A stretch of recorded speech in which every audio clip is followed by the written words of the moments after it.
Plaza शहर के बीचों बीच खोला गया एक नया फैंसी शोरूम है, जहां पे लेडीज के लिए डिफरेंट वैरायटीज के jewelleries, bangles, bag, nail polish और कॉस्मेटिक के वाइड रेंज कलेक्शंस अवेलेबल है। और यहाँ पे बच्चों के लिए toys and fancy items available है।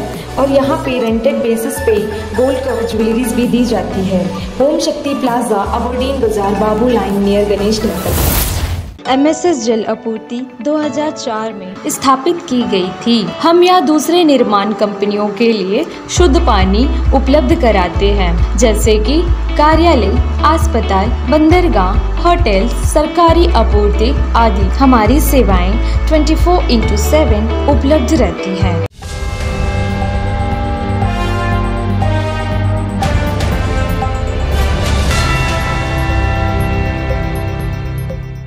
नमस्कार, न्यूज़ आप तक में आपका स्वागत है। मैं हूं जेबी। अभी इस वक्त हम लोग इलेक्ट्रिसिटी डिपार्टमेंट के सुपरिटेंडेंट इंजीनियर के चैम्बर में ऑफिस में खड़े हैं। और यहाँ पे किस लिए खड़े हैं ये सब आप लोग समझ गए होंगे। जैसे कि 13 तारीख को एक ऑर्डर निकला जिसमें ये कहा गया है कि 7 बजे से सारे वो दुकान जिसमें जनरेटर नहीं होगा वो सारे को क्लोज़ करना होगा। और 7 बजे से आप दुकान नहीं चला पाएंगे जिनके पास भी जनरेटर नहीं है। तो ये ऑर्डर जो है एडमिनिस्ट्रेशन की तरफ से निकाला था, प्रशासन की तरफ से निकाला गया था। सवाल ये है, लोग जानना चाहते हैं कि आप ऑर्डर तो निकाल दिए, कहीं ना कहीं सारे लोग परेशान हैं पावर कट को लेके कई दिनों से। आज दूसरी तरफ आज जो है बिजनेसमैन, जो छोटे दुकानदार है, जो छोटे व्यापारी है, वो आज कहीं ना कहीं काफ़ी परेशान है। आप देखेंगे बड़े बड़े जो उद्योगपति है, बड़े बड़े जो बिजनेसमैन हैं, उनको कोई दिक्कत नहीं हो रहा है। उसका रीज़न ये है कि उनके कईयों के पास में जो है जनरेटर है। आप ये निकाल के देखेंगे, पहले जो है अंडमान निकोबार के बहुत लोगों को जो है इन्वर्टर क्या है ये नहीं पता था। धीरे धीरे इन्वर्टर के ओर यही डिपार्टमेंट के लोग मजबूर किए लोगों को। आज कहीं ना कहीं छोटे व्यापारियों को मजबूर कर रहा है जनरेटर लेने।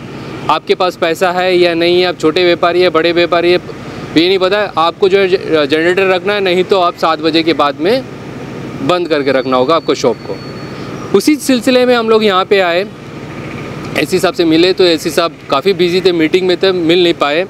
कुछ डिटेल्स है हमारे पास में जो आप लोगों के साथ में साझा करना चाहेंगे। खास करके प्रशासन, एडमिनिस्ट्रेशन से हमारा रिक्वेस्ट है, ये इसको ध्यान से सुनिए, ध्यान से देखिए यहाँ पे क्या प्लानिंग हो रहा है, क्या आज के डेट में यहाँ पे क्या क्या कमियाँ हैं।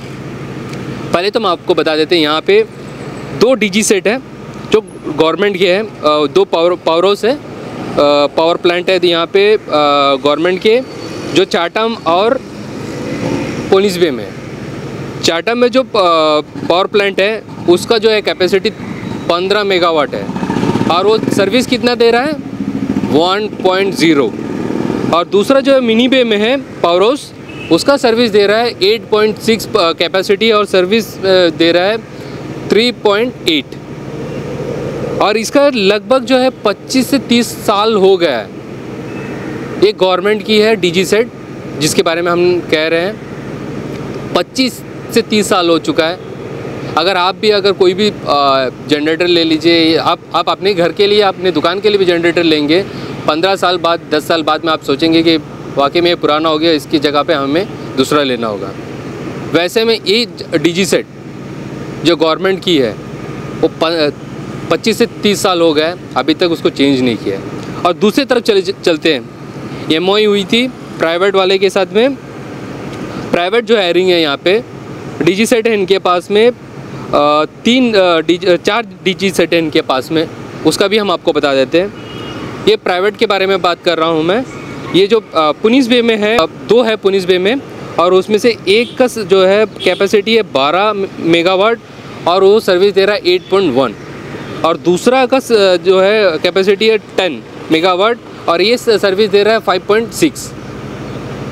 और भी आपको बता देते हैं, चाटम में एक है इनका 10 मेगावाट का और उसका सर्विस दे रहा है 7.3। और बम्बू फ्लैट में एक है 15 मेगावाट का, वो दे रहा है सर्विस 11। तो पूरा डिटेल्स बताएंगे। सोलार भी है यहाँ पे, सोलार प्लांट गेराचरमा में जो है वो 5 मेगावाट का है और वो सर्विस दे रहा है 3.7, और डोलीगंज में जो है 20 मेगावाट सर्विस देना था वो दे रहा है यहाँ पे, उसका कैपेसिटी है 20 और दे रहा है 12 मेगावाट दे रहा है। तो वैसे में टोटल अगर आप देखेंगे पूरा पोर्ट ब्लेयर के मेगावाट कितना चाहिए वो उस पर अगर आप नज़र डालेंगे तो 40 मेगावाट 39 से लेके 40 मान के चलिए 40 मेगावाट डेली का चाहिए होता है इनको। और ये यहाँ पे वो भी हम आपको बता देते हैं, जो डीजी सेट है गवर्नमेंट और प्राइवेट का मिला के एक दिन में जो है 33.8 मेगावाट दे रहे हैं, और जो सोलार है वो 15.7 मेगावाट दे रहा है डेली का, जब मैं बता रहा हूँ। तो उसको अगर कुल आप देखेंगे तो इनको चाहिए 40 मेगावाट और यहाँ पे मिल रहा है 52.5 मेगावाट, हमारा कैलकुलेशन में ये बता रहा है। तो ये कहीं और का नहीं है, यहीं से निकला हुआ डाटा है, बाहर का नहीं है, सूत्रों ने हमें दिया है, और जहाँ तक आप निकाल कर देखोगे तो सही निकल के आएंगे। और ये जो पावर दुकान बंद करने की बात हुई है, जिसके पास में जनरेटर नहीं है, तो ये ऑर्डर निकालने से पहले जितने भी स्टेक होल्डर थे उनको क्या वाकई में बुलाया गया और उनसे डिस्कस करके क्या ये जो डिसीजन है वो लिया गया। देखिए कल एक चिट्ठी आया, बड़ा देख के मज़ा आया, जो विशाल जोली जी है जो पूर्व अध्यक्ष है भारतीय जनता पार्टी के, कल वो सीएस साहब से मिले। तो सीएस साहब से मिले और वहाँ पे डिस्कस हुआ, बोला इस पे जल्द से जल्द कुछ ना कुछ जल्दी अच्छा रिज़ल्ट आएंगे।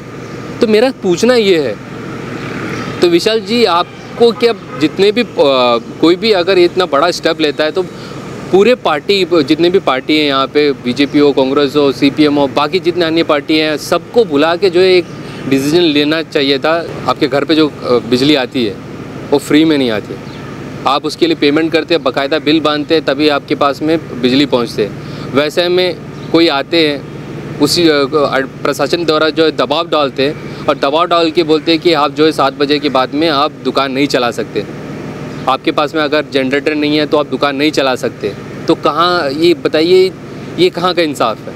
ये जितने भी लोग हैं आज हम बिल बांध रहे हैं, अगर कोई भी दुकानदार हो, चाहे वो घर वाले हो, अगर मान लीजिए अगर वो समय रहते वो बिल नहीं बांधते तो कहीं ना कहीं उसका मीटर कनेक्शन काट देते।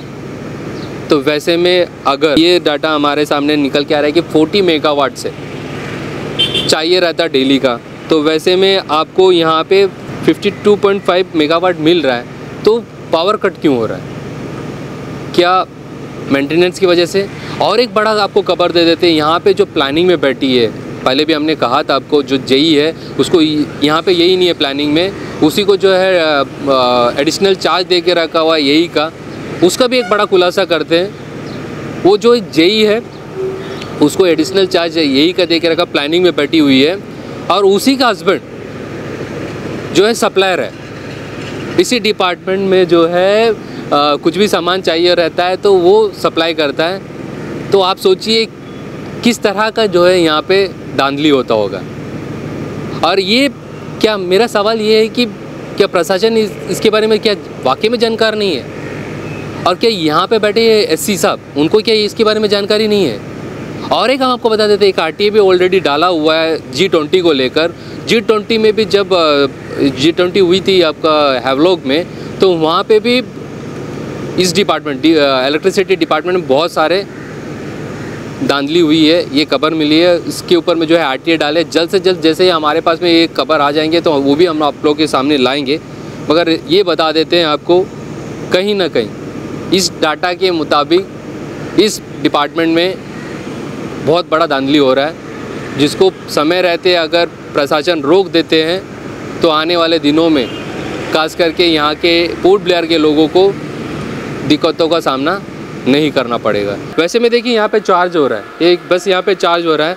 यहाँ पे जितने भी गोगो बस है, अगर आप देखेंगे उसको अगर बंद कर देंगे, अगर मान लीजिए उसको बंद कर देने से क्या होगा कि कुछ इलेक्ट्रिसिटी बचा सकेंगे, क्योंकि ये जो बस जितने भी चल रहा है इसमें आपको पैसेंजर्स नहीं दिखाई देंगे, इसमें पैसेंजर्स रहते नहीं है। वो क्यों नहीं रहते वो तो देखने वाली बात है कि वजह क्या है कि इसमें जो है टूरिस्ट रहते नहीं या पैसेंजर रहते नहीं। मगर ये तो है कि अगर ये बस जितने भी है उसको अगर बंद कर देंगे, देखिए ये चार्ज हो रहा है, यहाँ पे चार्ज हो रहा है, अगर इसको बंद कर देंगे एटलीस्ट गोगो बस को भी, तो कुछ % आप इलेक्ट्रिसिटी को बचा सकते हैं। मेरा प्रशासन से यही रिक्वेस्ट रहेगा कि ये छोटे छोटे जो गलतियाँ हैं ये सब अगर आप ध्यान देंगे तो 100% लोड शेडिंग जो हो रहा है, पावर कट जो हो रहा है, उससे कुछ राहत प्रशासन को भी और लोगों को भी हो सकेंगे। तो इस पर प्लीज़ ध्यान दीजिए।